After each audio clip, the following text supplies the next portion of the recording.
Good morning, everyone. Thanks to NPF for inviting us to join you today.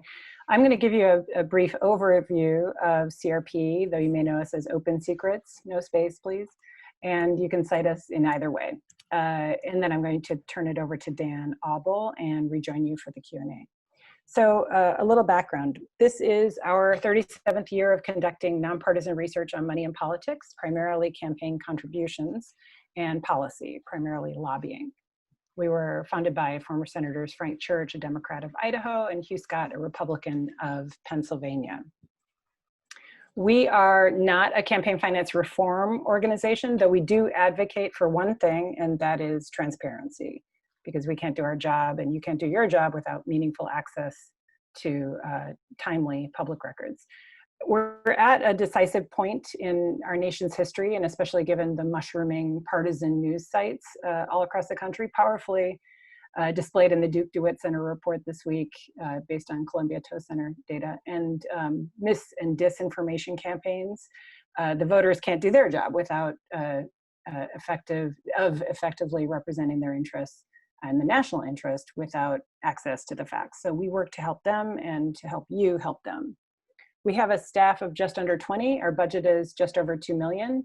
Our largest funder is Hewlett Foundation, but all institutional and individual donors are listed on our funder page. Our goal is to follow the money in politics and policy wherever it leads. And here on the next slide, you see some of the, thanks. You'll see some of the resources that we offer on campaign finance, including profiles of members of Congress, races, so kind of slicing and dicing the money behind campaigns, personal financial disclosures, which Senator Burr's troubles have highlighted the need for, and which we've digitized back to 2004, and an election overview section giving a rich resource on data trends over time. So check those out if you're not familiar.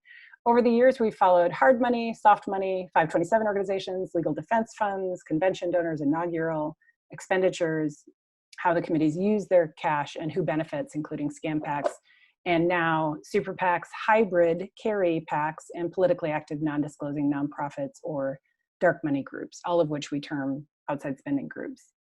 Our bailiwick has long been adding value to campaign contribution information by coding each and every contribution by industry or interest group and standardizing organizations, including the employer of individual, itemized individual donations. So that's what we've been known for since about the 80s. Today, however, we're going to focus on our work to organize and standardize and aggregate lobbying data, which we follow because it's the other side of the influence buying coin to campaign finance. And although we tally the billions of dollars spent on federal lobbying every year, we know that it can be a small price to pay when compared with the return on investment in opportunities won by a company or industry, such as carve-outs in a government stimulus package, or perceived harms averted, such as regulation and taxation. We've been researching and presenting federal lobbying data for 24 years, since right after the Congress passed the Lobbying Disclosure Act of 1995. In the early days, we had to buy a microfiche reader so that we could then buy the microfiche reports from the Senate Office of Public Records, do the data entry, and then start our work of coding it by industry and standardizing it. Now we download the data from both the Senate and the House, which Dan will talk about. We also track, if we can go to the next slide, foreign lobbying on our Foreign Lobby Watch section. This allows, to explain, this is data reported to the DOJ FARA office, Foreign Agents Registration Act. Congress passed the act to require disclosure of foreign lobbying efforts since the late 30s based on concern at that time over the influence of Nazi propaganda, but especially given renewed concerns about foreign meddling in US policy, it's relevant to understand which governments are hiring lobbying firms to try to shape US policy. And this data is very useful, richer in a way than the Lobbying Disclosure Act, which we can talk about later. So in addition to our work to code and standardize and organize this data, this section allows for a full text search, something you cannot do nearly as as effectively on the DOJ site. So please check that out. And it's up and accessible even when the FARA site goes down, as it sometimes does. Our plan is to merge these two data sets, the foreign and domestic lobbying data, into a comprehensive search tool, which Dan again can talk to you about. So Dan is your secret weapon on federal and foreign lobbying, as is our colleague Anna Masolia, and you can reach both of them by their first names followed by @crp.org. And now I'll turn the reins over to Dan to talk about lobbying during the time of COVID.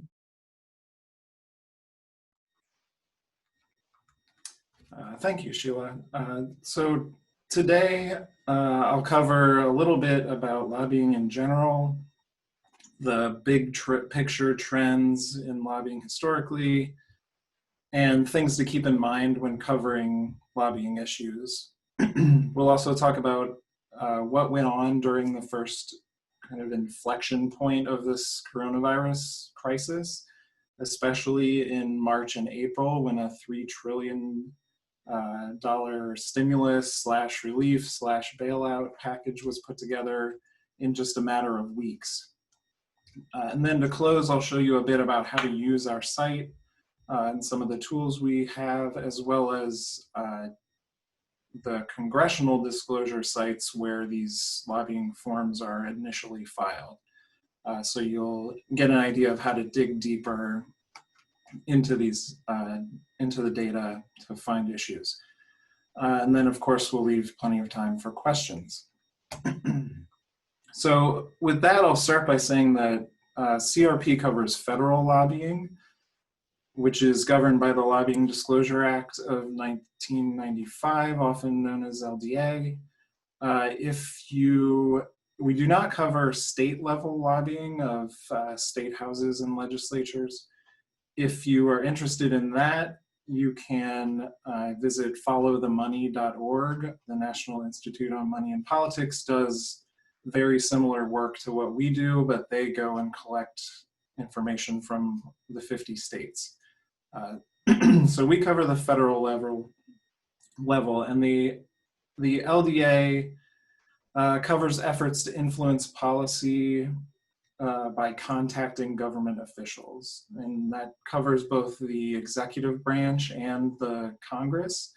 And it's when they spend money to do that professionally, essentially. So some of the things that are not covered are your average American calling their senator's office. They don't have to file anything.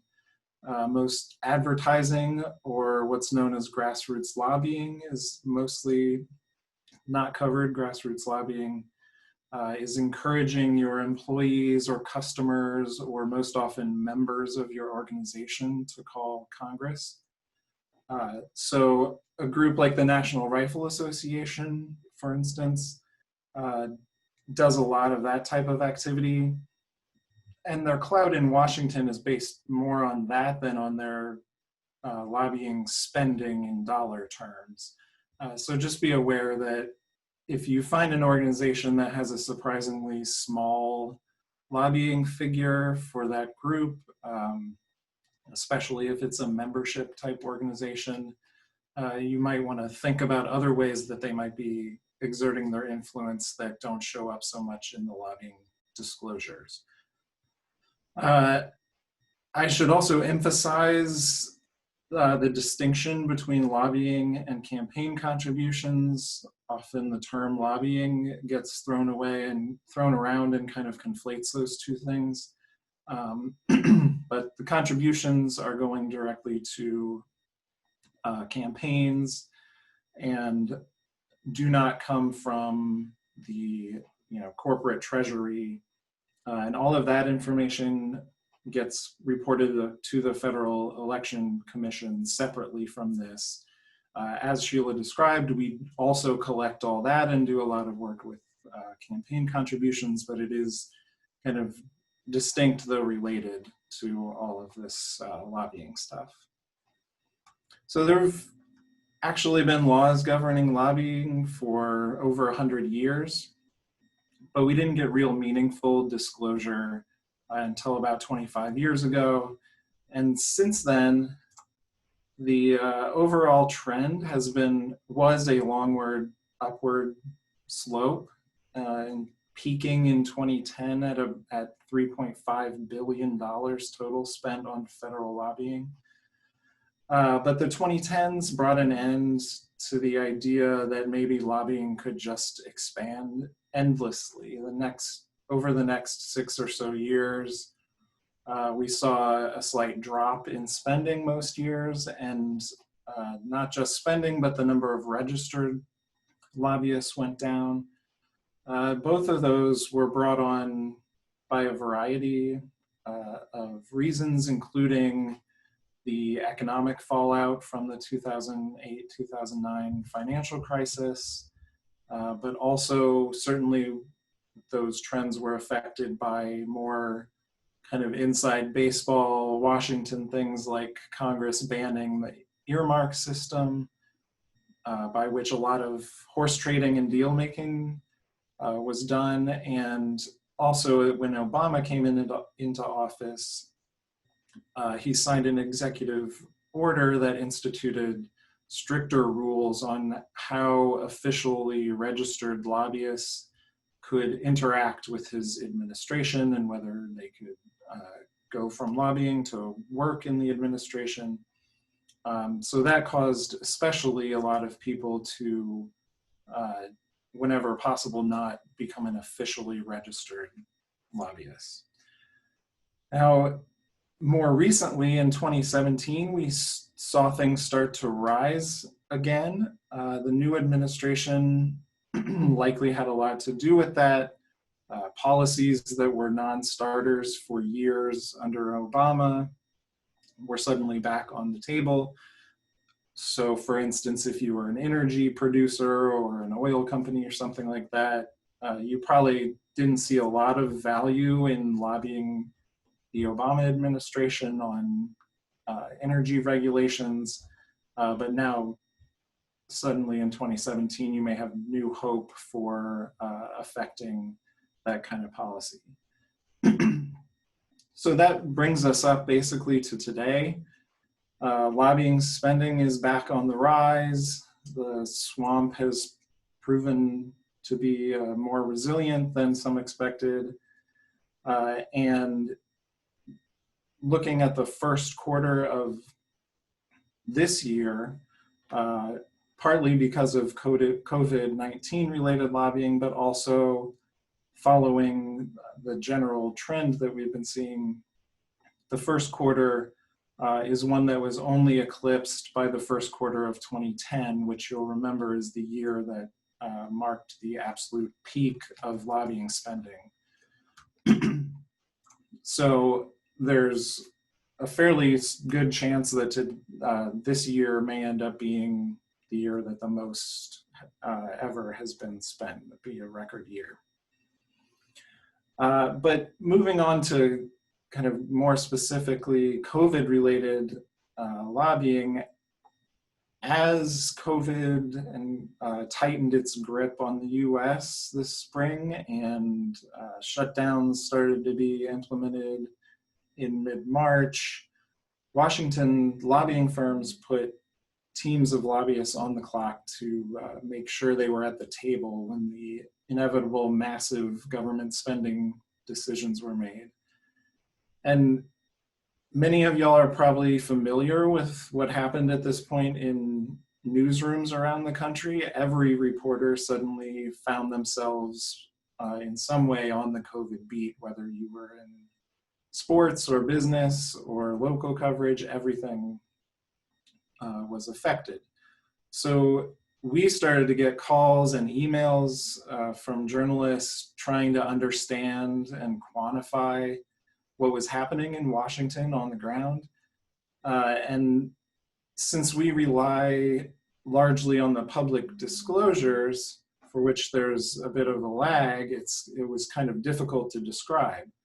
Since these are filed quarterly, we weren't going to get to see a detailed description of what was happening until late April. But we did come up with a few ways, things that we could know even in the moment there as the news was happening. Dan? Yes. This is Chris. Is it possible for you to, is there like a full screen format for this? As this particular slide, the text is a little bit too tiny to read. Is there any kind of full screen ability? Sorry. No, if there's not, that's. I don't know if that's much better, but I will describe. Yes, I mean, some of the labels these are just calendar months. I'll describe carefully. Thank you. Yeah, thanks. So in, say, early April, when we were trying to make sense of this stuff, some of the things we could do is look at the recent past to see how an industry or company measures up in terms of lobbying, how much they spent last year, what issues they typically work on. These things can help us identify who might be experts or the key players for an issue, and also how many lobbyists they already have on hand to send into the fray. We also keep research and keep track of where those lobbyists have worked over the years through our revolving door project, if they've worked in the government in the past. So using that, we can add some context to some of these kind of closed door meetings or things happening behind the scenes. The other thing we were able to jump on in early April was new registrations. When a company hires a new firm, a lobbying firm, or even if they start up an in-house operation, they have to report it and file a report that describes the issues they expect to work on and which lobbyists or individual people will be assigned to the client and are expected to be working the Hill or the agencies. So when we looked at those, we saw that there was a flood of new registration, new contracts coming in. They are, let me turn the pointer on. They are typically about 300 to 500 of those a month we see. But in April we saw over 900. And there's a bit of a lag since they have about a month to file. So a lot of these April filings reflected activity that happened in March or agreements that were made in March. And this orange peak here is the number of registrations that specifically mentioned COVID or some related terms. So you can see that about a third of these new registrations specifically mentioned this. There's a lot of variation in how descriptive they are of what their activities are going to be. So a lot of these may have been intended for COVID as well, but the ones that specifically matched it, there were hundreds of new contracts.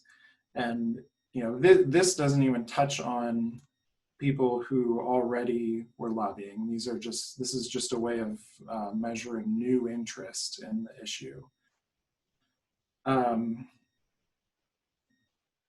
So this crisis, as we all know, is so widespread and covers really almost every issue. The relief programs that were implemented were so open that every type of industry really had an opportunity to get involved. Early on, we saw a lot of healthcare and pharmaceutical companies hiring new lobbyists, as you would expect for a crisis like this. But really everyone was getting in on it. We saw hospitals, of course, from hospitals to entertainment venues, but even things like shrimp fishermen were hiring lobbyists to make their case in Washington. And a lot of the lobbying firms that were benefiting the most were the big players, like Brownstein Hyatt is a big K Street firm that signed over a dozen clients just in the second half of March. because they have a lot of capacity existing. They have a lot of connections, lobbyists with backgrounds in relevant committees or agencies. And also we saw lobbying firms linked to the Trump administration, people who were major fundraisers for him that started firms. There are several firms that just came into existence in the last couple of years as President Trump arrived in DC, but have become enormously successful using their access and understanding of how the administration operates. So as a few weeks went by and we finally got our hands on those quarterly filings, we could see the totality of what issues were being pushed.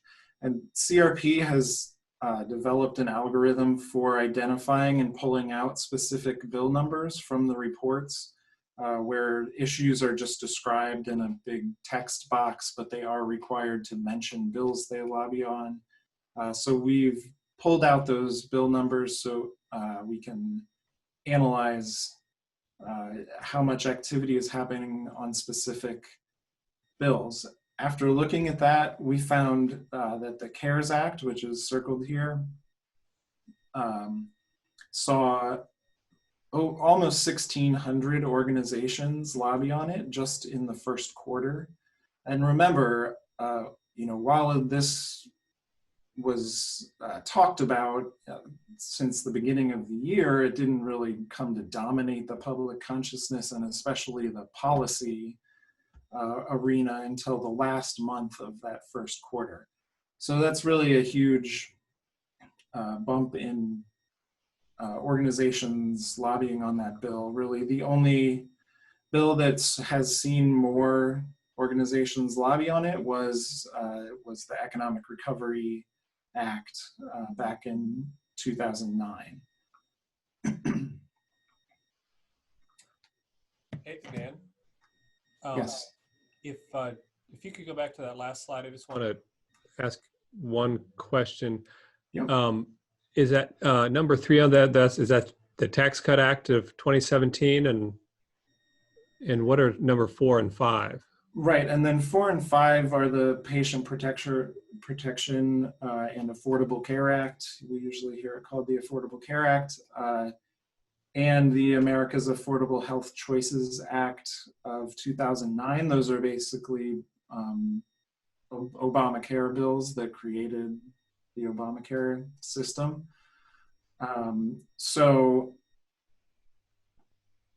Those, of course, attracted a lot of different types of organizations. The big tax cut bill, tax cuts always attracted a lot of attention. And then now we see that the top 2 bills of all, since in the last couple decades, at least, were both response to a crisis, both financial and this one also a health issue.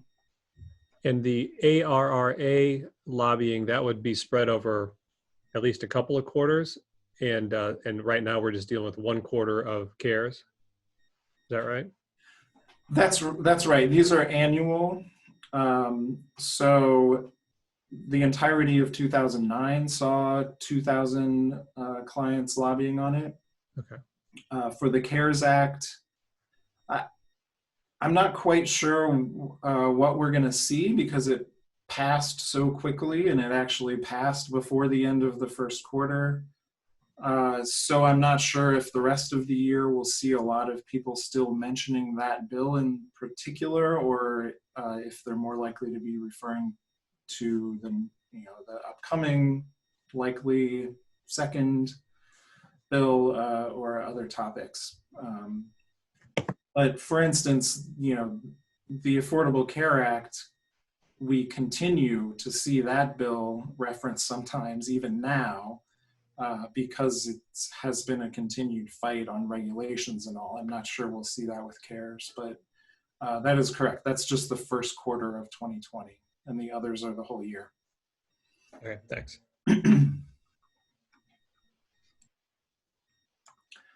So in the, with the CARES Act, some industries were notable success stories, even though there was widespread relief provided.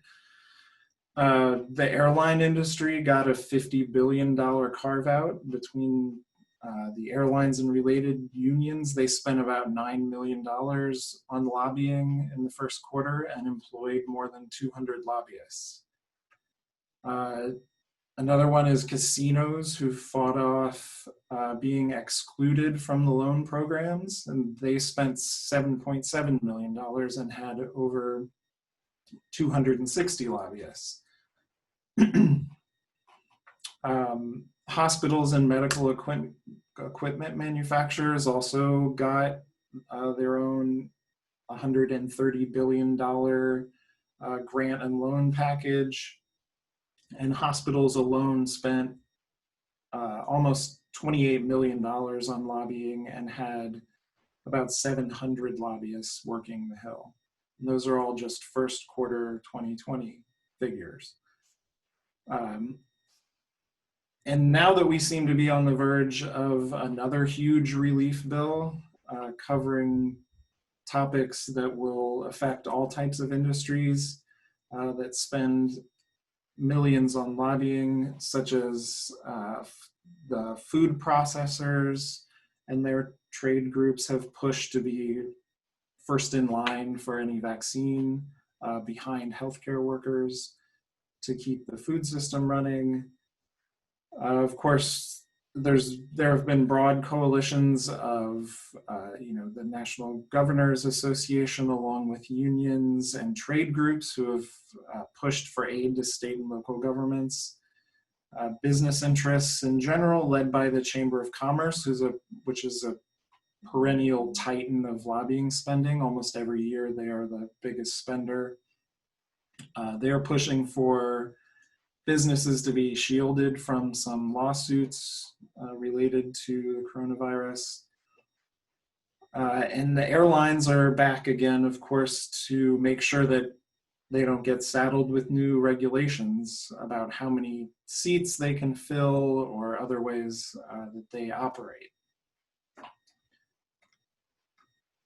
So as it turns out, this is a well-timed webinar or event, because next week is actually the deadline for the second quarter lobbying filings.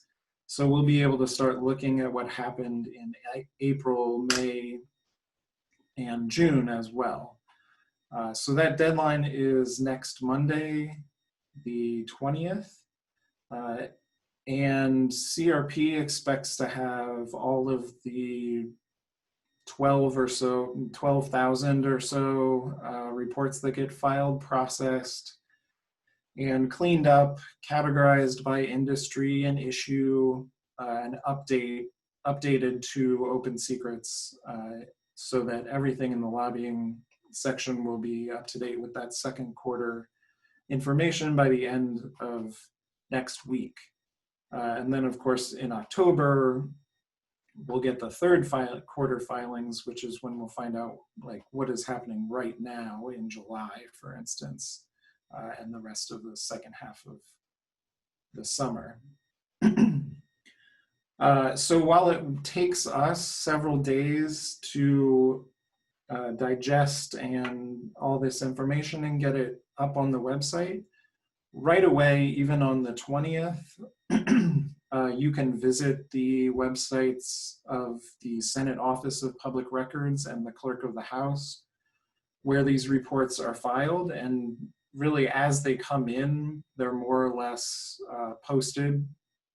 So if you really want to be on top of it, somebody files at 10 a.m. on Monday, you can get a look at their report by 11 or shortly after they file it. Assuming they file on time, everything should be there by the morning of the 21st. And of course, if you want to cover something right at the deadline in those first couple days of the week, you can you could let me know and I can pull data out for you. Though it won't be fully processed, we can, if you're looking at something specific, I can certainly pull something for you pretty quickly if you let me know ahead of time what you're looking for. And usually we send any data requests usually by Excel. We can do CSV or whatever works for you usually. And just to talk for a second, if you do decide to go to those congressional sites and look up reports, they file the same information in both places. So they are basically duplicates or mirror images of each other. The House has recently updated their site, so it's a little bit more modern. The Senate it may just be that I'm more familiar and I've been using it for more years, but I find it slightly easier to dig into. But again, if after this, if you have any questions about using either of those, I'm happy to expand on what you can find there. If you're not in that much of a hurry and you can wait until we've processed everything, I'll highlight just a few ways that you can use open secrets to add a lobbying angle to your stories. Once you're in the lobbying section, you can explore either by searching, which is there's one box that will give you results including industries, clients, the lobbying firms they hire, the bills, all those things will be searched. And you'll be able to click through to see profiles for them. The other thing we have is ranked lists for all the major types of lobbying data. So if you want to see which industries are spending the most, which organizations are spending the most, which lobbyists have the most clients, which issues are seeing the most activity, you can look through those in ranked lists. And again, clicking on any of these will take you to a profile that tend to look like this slide. This one is for the Pharmaceutical Research and Manufacturers of America, more commonly known as PhRMA. And in here, you'll get some historical perspective on how much they spend year to year, as well as some highlights for that year. All of these pages will have a drop down where you can select what year you want to see. Hired firms is what lobbying firms they've employed. Lobbyists will give you access to the individual names of people. If they have one of these little arrow circles, you can go to see a revolving door profile that has a more complete employment history if they've worked in the government. You can also see issues, which I'll cover in the next slide, what agencies they contacted, the bills that they lobbied on, and then report images will give you links to the actual original filings, which look like this on the right here is what they file with the House and the Senate. They are organized by kind of predetermined issue areas that are very general, like healthcare and Medicare and taxes. But we take all the different filings by any firm they hire. We compile them so that you can see how many times they mention they filed a report that talks about healthcare, and then you can peruse the actual text of how they described their activity all in one place instead of paging through and looking through sometimes dozens of reports. So as you can see, this first issue from Open Secrets here says drug prices issued related to COVID and lists some bill numbers. That matches exactly with what's on the report. So we make it a lot easier to kind of look through all of what they're describing in one place. And that really is just a snapshot of what's in the lobbying. I see we're running out of time, so I kind of went through quickly there at the end. But there, you can dig pretty deeply. Pretty much everything that they list on those filings gets put on, digested and put into open secrets in a more useful, hopefully easier to use manner. And with that, I want to leave time if there are any questions. Yeah, so we have some time for questions here. Any questions out there you want to put into chat, or anybody want to ask verbally? Is there any way to search geographically? Like if I wanted to look to see, to search lobbyists by like where the entity they represent is located? There is some information. And that part is actually not on the website, but if you get in touch with me, I can pull it up. You have to be a little bit careful with it because it's not always complete in that they often list their address as DC, because especially bigger companies will have a DC office that handles all their public policy and government relations. We do try to improve that state and address information when we can. So, but yes, so if you're interested in Missouri, for instance, I should be able to pull out all the companies that reported an address in Missouri, so you can look at them more specifically. Dan, I have 2 questions, please. Yes. I'm Tyler Bridges. I'm in New Orleans.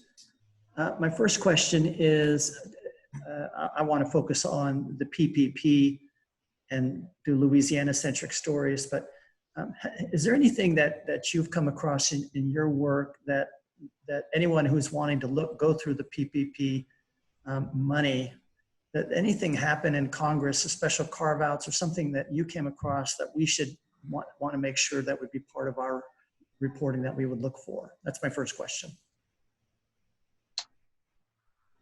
Yeah, well, I mean, the PPP data that was released, we're currently working with it as well to match it up to see which of those companies gave contributions in Congress.